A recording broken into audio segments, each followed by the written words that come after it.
sexual. Neste vídeo, examinaremos se a alma de um animal é imortal e o que os espera após a morte, qual deve ser a atitude do homem em relação à natureza, qual é a posição da Igreja cristã sobre esse assunto, o que a Bíblia e os Santos Padres dizem sobre isso. Muitos cristãos, especialmente aqueles que são apegados a animais de estimação, estão invariavelmente preocupados com o destino póstumo dos animais, do ponto de vista da doutrina cristã. No entanto, muitos crentes acham difícil encontrar respostas para as perguntas que surgem a esse respeito, embora, ao que parece, elas estejam na superfície. A Bíblia, a principal fonte da doutrina cristã, descreve antes de tudo a história do relacionamento da humanidade com Deus. O tema do mundo animal, bem como o resto da existência, no qual o homem está imerso como sujeito desses relacionamentos, atua como pano de fundo dos eventos da história bíblica. No entanto, um estudo cuidadoso das Sagradas Escrituras, juntamente com as obras dos Santos Padres, dá uma ideia inequívoca do lugar não apenas do homem, mas também de todos os seres vivos no universo divino.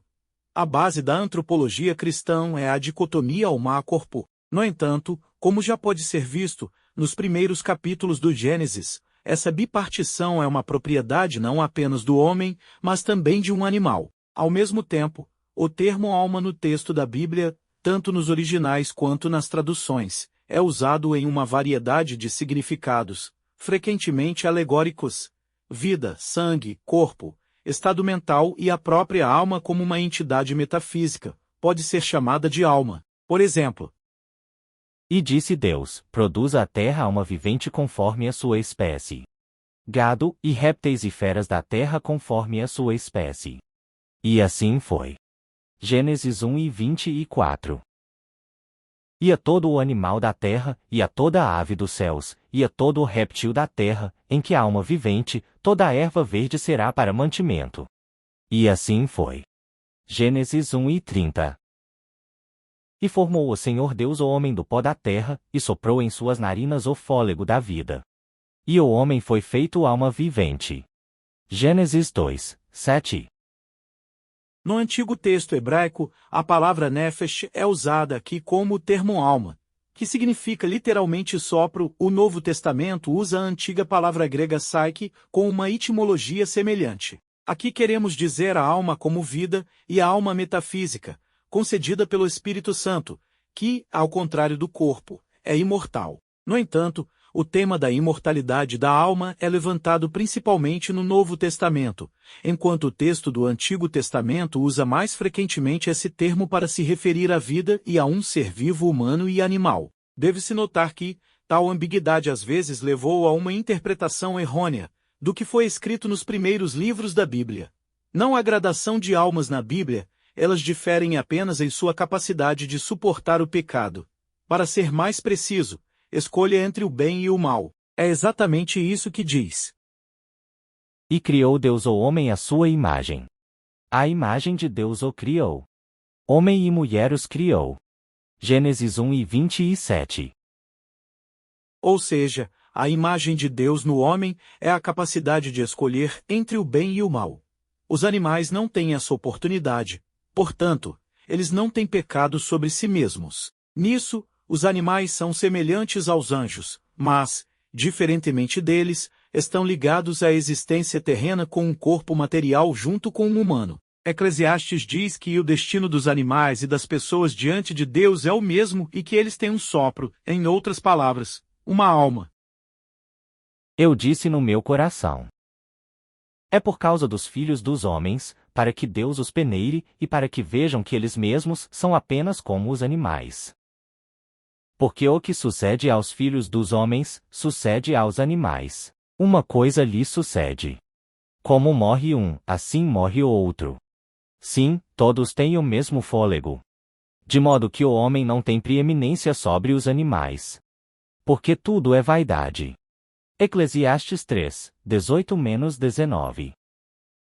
No entanto, se Aristóteles considera os organismos vivos de um ponto de vista materialista, então a Bíblia foca no aspecto metafísico as questões da pecaminosidade e da salvação. Assim, apenas uma alma razoável tem que cuidar da salvação, enquanto uma alma irracional, que não pode conhecer o pecado, não pode conhecer a destruição. Os santos padres Irineu de Lyon e Simeão, o novo teólogo, também falaram sobre a salvação a priori das almas animais. São Lucas da Crimeia, um dos maiores pregadores do século XX, também escreveu sobre isso. A grande palavra, eis que faço novas todas as coisas, refere-se, é claro, não apenas aos humanos, mas a toda a criação, a toda a criatura. Já dissemos que o espírito dos animais, mesmo que seus menores começos, o espírito da vida, não pode ser mortal, pois também é do Espírito Santo. E nos animais, o espírito está conectado com o corpo, como nos humanos, e, portanto, há todas as razões para esperar que seus corpos existam em uma nova natureza.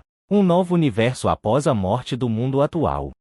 Isso também é declarado pelo apóstolo Paulo no 8º capítulo da Epístola aos Romanos. Haverá um lugar para os animais na Nova Jerusalém, o novo universo. Não haverá nada impuro. E a nova criatura receberá a antiga justificação e santificação pela palavra de Deus.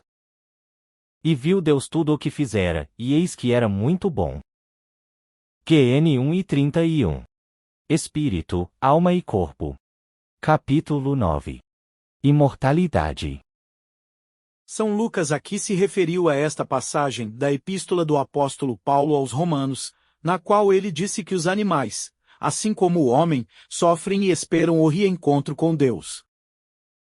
Pois a criação ficou sujeita à vaidade, não voluntariamente, mas por causa daquele que a sujeitou, na esperança, porque a própria criação também será libertada da escravidão da corrupção, para a liberdade da glória dos filhos de Deus. Porque sabemos que toda a criação geme e está juntamente com dores de parto até agora. E não somente ela, mas também nós, que temos as primícias do Espírito, também gememos em nós mesmos, esperando a adoção, a saber, a redenção do nosso corpo. Romanos 8, 19-23. Isto é, as palavras de Jesus Cristo, porque ele não é Deus de mortos, mas de vivos, porque todos vivem para ele. Lucas 20:38 foram ditas por ele sobre todo ser vivo, e não há razão para acreditar que Deus se esquecerá de qualquer uma de suas criações. Isso inevitavelmente impõe ao homem a responsabilidade pelos animais diante de Deus e estabelece imperativos morais apropriados. A misericórdia para com os animais é mencionada, por exemplo, nos Provérbios de Salomão. O homem justo olha pela vida dos seus animais, mas as ternas misericórdias dos ímpios são cruéis. Provérbios 12:10. Os principais mandamentos do cristianismo, aos quais se reduzem os mandamentos de Moisés, foram proferidos por Jesus Cristo. Jesus lhe disse: Amarás o Senhor teu Deus de todo o teu coração, de toda a tua alma e de todo o teu entendimento. Este é o primeiro e grande mandamento. Jesus lhe disse: Amarás o Senhor teu Deus de todo o teu coração, de toda a tua alma e de todo o teu entendimento. Este é o primeiro e grande mandamento. O que significa amor ao próximo?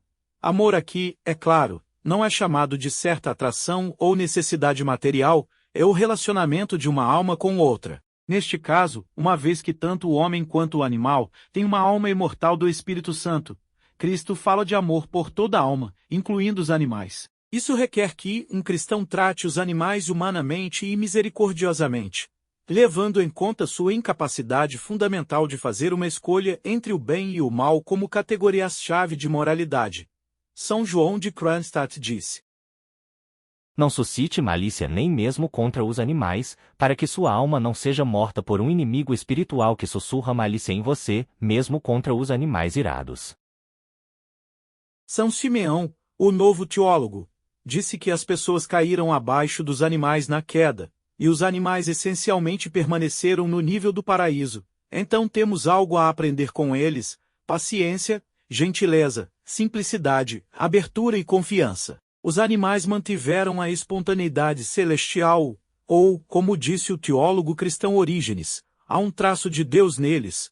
Como disse São Isaac, o sírio, os animais sentem o cheiro do paraíso e vão até os santos. Portanto, as palavras do apóstolo João: aquele que não ama não conhece a Deus, pois Deus é amor. João 1:4-8 implicam amor pelos animais também. O próprio Senhor, por meio do profeta Isaías, disse: E o lobo morará com o cordeiro, e o leopardo se deitará com o cabrito. E o bezerro, e o leão novo, e o animal cevado viverão juntos. E um menino pequeno os guiará. E a vaca e a ursa pastarão, seus filhotes juntos se deitarão, e o leão comerá palha como o boi. E a criança de peito brincará sobre a toca da áspide, e a criança desmamada meterá a mão na cova do basilisco. Não farão mal nem dano algum em todo o meu santo monte. Porque a terra se encherá do conhecimento do Senhor, como as águas cobrem o março. Isaías 11, 6-9. Gatos e representantes da família felina em geral desfrutam de um amor especial entre os cristãos. A vida de São Gerazim da Jordânia é significativa aqui, que certa vez encontrou um leão com uma grande farpa na pata perto de seu mosteiro. O ancião tirou a farpa, limpou o ferimento e o enfaixou. O leão, a quem o monge Gerazim deu o nome de Jordão, ficou com ele. Quando o ancião morreu, morreu de angústia em seu túmulo. O ancião Optina Nectarius, acariciando seu gato, disse: o antigo Gerazim era grande, então ele tinha um leão. E nós somos pequenos, temos um gato. O profeta do Antigo Testamento Daniel, jogado em uma cova com leões, não foi ferido por predadores em sua oração. Muitas das vidas dos primeiros santos cristãos condenados a serem despedaçados por animais selvagens testemunham como os predadores se recusaram a machucá-los. Para o mártir Daria de Roma e o monge Malchus da Síria, Deus enviou leões como defensores. Tradicionalmente, os cristãos consideram Flor e Laurus, assim como Vlasius de Sebaste e Modesto de Jerusalém, como os patronos dos animais. Grandes santos como Sérgio de Radones, Pavel de Obnora e Serafim de Sarov eram conhecidos por seu amor aos animais. Um gato é o único animal de estimação autorizado a entrar em uma igreja cristã, mesmo no altar e durante os sacramentos. Desde os tempos antigos, os gatos são favorecidos pela igreja, eles são considerados animais monásticos tradicionais. É difícil imaginar um mosteiro cristão sem gatos. Alguns mosteiros monásticos têm até abrigos especiais para gatos. Desde o início do cristianismo, o gato é considerado um animal piedoso. Há uma lenda de que um gato aqueceu Jesus Cristo quando ele estava deitado em uma manjedoura congelando. A Virgem Maria agradeceu ao animal inscrevendo o símbolo da letra M em sua testa. Outra crença diz que foi o gato que salvou a arca de Noé, e assim toda a vida na terra, da extinção. Ela pegou um rato que estava sob a influência de espíritos malignos e estava tentando roer um buraco no fundo do navio, e também que somente o Criador mostrou o caminho para o paraíso ao gato depois que as primeiras pessoas foram expulsas de lá. Metropolita Inácio de Saratov. Em algum lugar nas profundezas da mente dos animais há ecos do paraíso. Muitas vezes é possível observar como os animais agem de forma contrária aos seus instintos. Por exemplo, um gato alimenta ratos bebês, um cachorro pode substituir uma mãe para filhotes de lobo órfãos. Por que eles estão fazendo isso? Porque no mundo concebido pelo Criador, não havia inimizade entre suas criaturas. E o fato de as pessoas começarem a usar animais para fins utilitários não é a norma estabelecida pelo Criador. A Sagrada Escritura diz sobre isso: o Senhor ama não apenas o homem, mas também todas as criaturas da terra. Nenhuma criatura viva ficará sem o cuidado de um Criador amoroso. É tudo por hoje. Inscreva-se no canal. Deixe seu comentário, ou uma história, e ative o sino de notificação para não perder nossos novos vídeos. Tchau.